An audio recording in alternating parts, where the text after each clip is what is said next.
മാപ്രകൾക്ക് ഇതുതന്നെ വേണം. എട്ടിൻ്റെ പണി കൊടുത്തിരിക്കുകയാണ് മാധ്യമപ്രവർത്തകർക്ക് സതീശൻ. സതീശനെ മുഖ്യമന്ത്രിയാക്കുന്നതിൽ മാധ്യമപ്രവർത്തകർ വഹിച്ച പങ്ക് ചെറുതല്ല. സതീശന് വേണ്ടി മനോരമയും മാതൃഭൂമിയും കേരള കൗമുദിയും അടക്കമുള്ള എല്ലാ മാധ്യമങ്ങളും,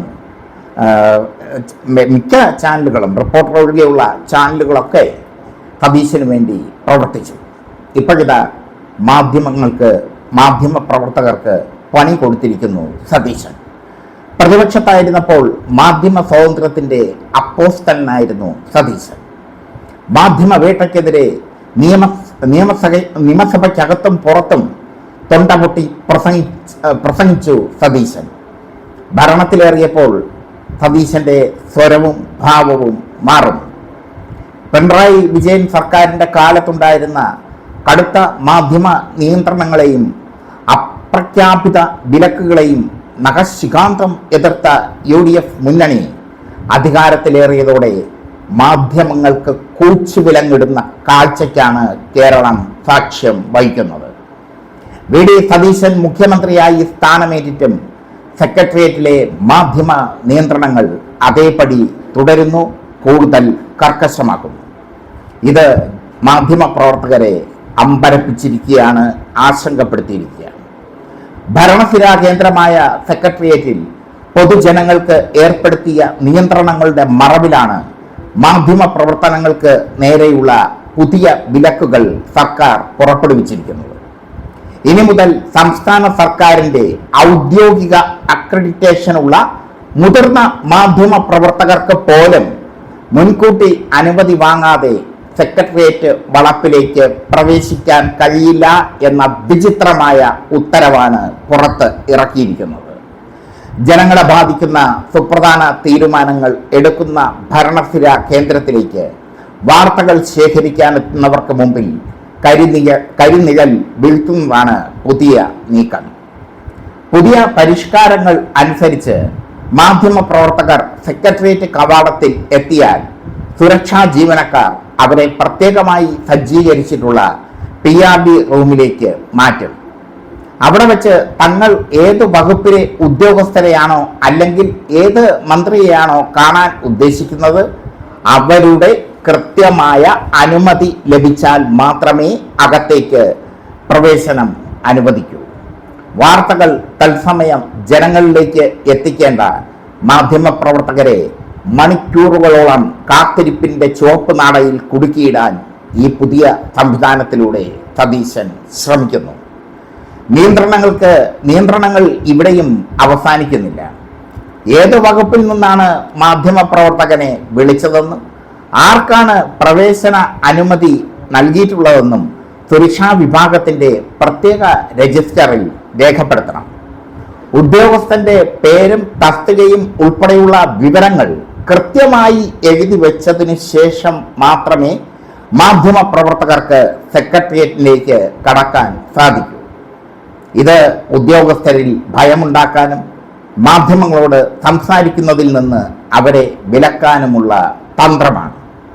മാധ്യമപ്രവർത്തകർ സ്വതന്ത്രമായി സെക്രട്ടേറിയറ്റിനകത്ത് കയറി ഉദ്യോഗസ്ഥരുമായി സംസാരിച്ച് സർക്കാരിന് വീഴ്ചകൾ വരുത്തുന്ന രേഖകളോ അഴിമതി വിവരങ്ങളോ കണ്ടെത്തുന്നത് പൂർണ്ണമായും തടയുക എന്ന ലക്ഷ്യത്തോടു കൂടിയാണ് ഈ മാധ്യമ വിലക്ക്. ഭരണം സുതാര്യമായിരിക്കുമെന്ന് വാഗ്ദാനം നൽകി അധികാരത്തിൽ വന്ന സതീശൻ സർക്കാർ തങ്ങളുടെ പാളിച്ചകൾ പുറം ലോകം അറിയാതിരിക്കാൻ മാധ്യമങ്ങൾക്ക് കണ്ണുകെട്ടാൻ ശ്രമിക്കുന്നത് ജനാധിപത്യത്തിൻ്റെ അന്തസ്സിന് നിരക്കാത്തതാണെന്ന് പൊളിറ്റിക്സ് കേരള പറയും. പ്രതിപക്ഷത്തിരുന്നപ്പോൾ തങ്ങൾ മാധ്യമങ്ങൾക്കൊപ്പമാണെന്ന് പ്രസംഗിച്ചവർ ഭരണത്തിലേറിയപ്പോൾ സ്വതന്ത്ര മാധ്യമത്തിൻ്റെ വഴിയടയ്ക്കുന്ന വിരോധാഭാസത്തിനാണ് കേരളം ഇപ്പോൾ സാക്ഷ്യം വഹിക്കുന്നത്. അന്ന് പിണറായി സർക്കാർ മാധ്യമ നിയന്ത്രണം ഏർപ്പെടുത്തിയിരുന്നു. അതിനെതിരെ പ്രതിപക്ഷ നേതാവ് VD സതീശനും സഹപ്രവർത്തകരും ഉയർത്തിയ ആക്രോശങ്ങളും പ്രതിഷേധങ്ങളും എല്ലാം വെറും രാഷ്ട്രീയ നാടകമായിരുന്നു എന്ന് ഇപ്പോൾ മനസ്സിലാകുന്നു. അധികാരം മനുഷ്യനെ മാറ്റും എന്നതിൻ്റെ ജീവിക്കുന്ന തെളിവായി മാറുകയാണ് VD സതീശൻ സർക്കാർ. ജനാധിപത്യത്തിന്റെ നാലാം തൂണായ ഫോർത്ത് എസ്റ്റേറ്റായ മാധ്യമങ്ങൾക്ക് ഭരണസിരാ കേന്ദ്രമായ സെക്രട്ടേറിയറ്റിൽ പോലും പ്രവേശിക്കാൻ അവകാശമില്ലേ എന്ന മൗലികമായ ചോദ്യം ഇവിടെ പ്രസക്തമാവുകയാണ്.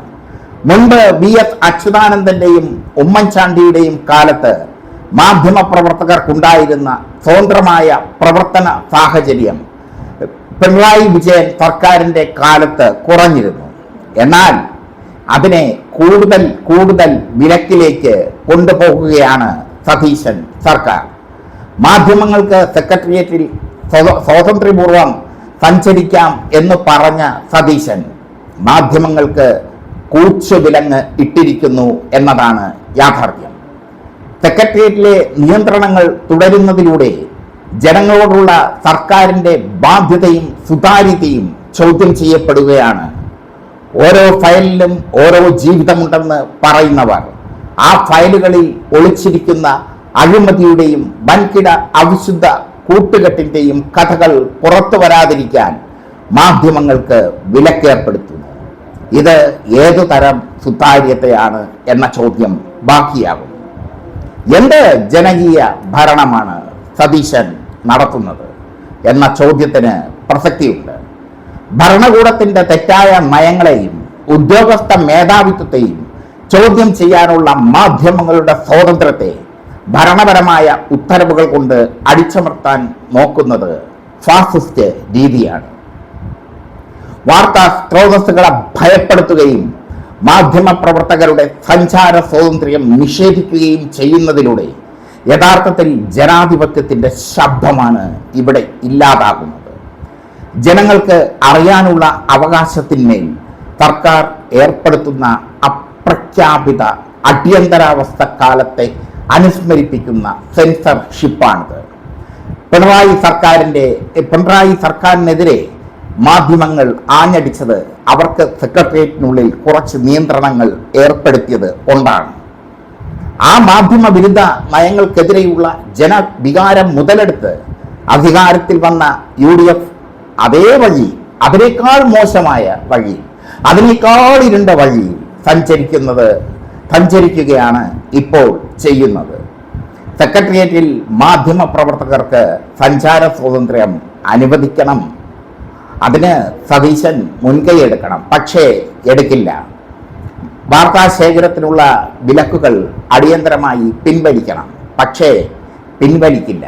കാരണം അഴിമതിയുടെ നാറിയ കഥകൾ ജനങ്ങൾ അറിയരുത്. അഴിമതിയുടെ അവിശുദ്ധ കൂട്ടുകെട്ടുകൾ ജനങ്ങൾ അറിയരുത്. മാധ്യമ പ്രവർത്തകർക്കും ഇതൊരു പാഠമാണ്. പിണറായി വിജയനെ മാധ്യമ പ്രവർത്തകർ അറ്റാക്ക് ചെയ്തത് അദ്ദേഹത്തിൻ്റെ പത്രസമ്മേളന രീതിയും അദ്ദേഹം ഭരിച്ചിരുന്നപ്പോൾ സെക്രട്ടേറിയറ്റിൽ ഏർപ്പെടുത്തിയ ചില നിയന്ത്രണങ്ങൾ, മാധ്യമ പ്രവർത്തകർക്ക് ഏർപ്പെടുത്തിയ നിയന്ത്രണങ്ങളുമാണ്. പക്ഷേ അക്രഡിറ്റഡ് മാധ്യമ പ്രവർത്തകർക്ക് ഒരു നിയന്ത്രണവും ഒരു വിലക്കും ഏർപ്പെടുത്തിയിരുന്നില്ല പിണറായി വിജയൻ സർക്കാർ. പക്ഷേ സതീശൻ സർക്കാർ അക്രഡിറ്റഡ് മാധ്യമ പ്രവർത്തകർക്കും നിയന്ത്രണം ഏർപ്പെടുത്തിയിരിക്കുന്നു. എന്തായാലും മാധ്യമങ്ങൾക്ക് പണി കൊടുത്തിരിക്കുന്നു സതീശൻ സർക്കാർ.